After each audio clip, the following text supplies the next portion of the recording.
તાજેતરમાં ફોરેસ્ટ ગાર્ડની પરીક્ષાનું પરિણામ આવ્યું છે। આ પરિણામમાં કૌભાંડો થયા હોય અને કંઈક ગોટાળા થયા હોય એવી ગંધ આવી રહી છે, કારણ કે ઘણી બધી ઘટનાઓ આ પરિણામમાં શંકા ઉપજાવી રહી છે। પ્રથમ ઘટના તો એ છે કે પરીક્ષા આપનાર તમામ વિદ્યાર્થીઓના માર્ક્સ શા માટે જાહેર કરવામાં ન આવ્યા। એક પણ વિદ્યાર્થીના માર્ક્સ જાહેર ન કરી અને માત્ર સિલેક્ટ થયેલા વિદ્યાર્થીઓનું લિસ્ટ જાહેર કરી અને ક્યાંક વિદ્યાર્થીઓના મનમાં શંકા ઉપજાવવાનું કામ આ સરકાર કરી રહી છે। એટલે મારી સરકારને સીધો સવાલ છે કે જેટલા પણ વિદ્યાર્થીઓએ પરીક્ષા આપી છે એમના માર્ક્સ જાહેર ન કરવા પાછળનું તમારું કારણ શું છે, એનો જવાબ સરકારે આપવો જોઈએ।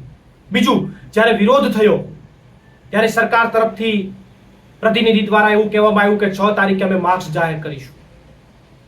અરે વડીલ મુરબ્બીઓ, માર્ક્સ તો તમારી પાસે ઓલરેડી છે, માત્ર અને પીડીએફ કોપીમાં જ હશે, માત્ર અપલોડ જ કરવાના છે। અપલોડ કરવામાં 6 દિવસનો સમય શું કામ લાગી રહ્યો છે, એનો જવાબ પણ સરકારે આપવો પડશે। બીજી ઘટના એક એવી શંકા ઉપજાવી રહી છે કે પાછળ જે કોઈ પણ પરીક્ષાઓ લેવાયેલી હતી ફોરેસ્ટમાં, એમાં ફિઝિકલ ટેસ્ટ માટે એપ્રૂવ માટે મૂળ જે જગ્યા છે એનાથી 45 ગણા 40 થી 45 ગણા વિદ્યાર્થીઓને એપ્રૂવડ કરવામાં આવ્યા હતા, તો આ પરીક્ષાની અંદર માત્ર 8 ગણા વિદ્યાર્થીઓને શા માટે એપ્રૂવ કરવામાં આવ્યો, એનો જવાબ પણ સરકારે આપવો પડશે।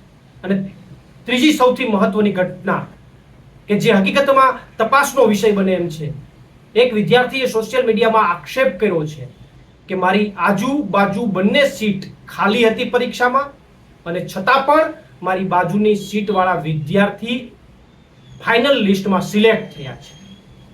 જી હા, 198 નામના વિદ્યાર્થીએ સોશિયલ મીડિયાની અંદર આક્ષેપ કર્યો છે કે મારી બંને આજુબાજુની સીટો ખાલી હતી, એમને કોઈ પરીક્ષા નહોતી આપી, ખાલી હતી મતલબ કે પરીક્ષા નથી આપી, છતાં પણ ફાઇનલ લિસ્ટ જે આવ્યું એમની અંદર 198 નામના વિદ્યાર્થી સિલેક્ટ થયા છે, ફાઇનલ લિસ્ટમાં સામે આવ્યું છે। તો આ ઘટના પણ તપાસનો વિષય છે।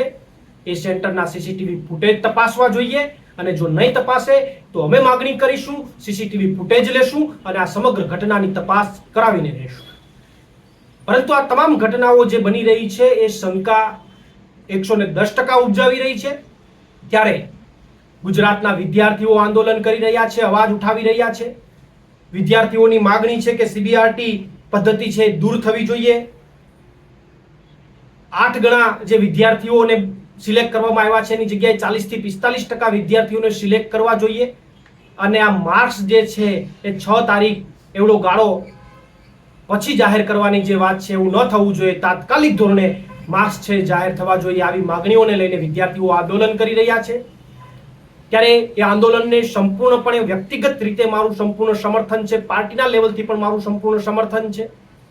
ભાઈ શ્રી યુવરાજસિંહભાઈ જાડેજા પણ આ આંદોલનને સમર્થન કરી રહ્યા છે, આંદોલનને સપોર્ટ કરી રહ્યા છે।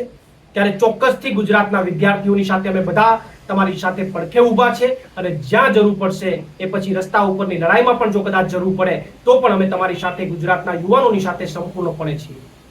અને બીજી વાત, સરકારને ચેતવણી પણ આપવા માંગીએ છીએ કે જે વિદ્યાર્થીઓની માંગણી છે એ તાત્કાલિક ધોરણે પૂર્ણ કરો।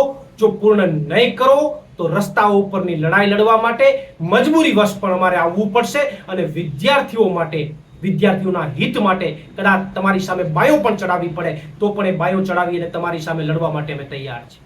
પ્રવીણ રામ, પ્રદેશ ફ્રન્ટલ અધ્યક્ષ, આમ આદમી પાર્ટી, પ્રદેશ અધ્યક્ષ, જન અધિકાર મંચ।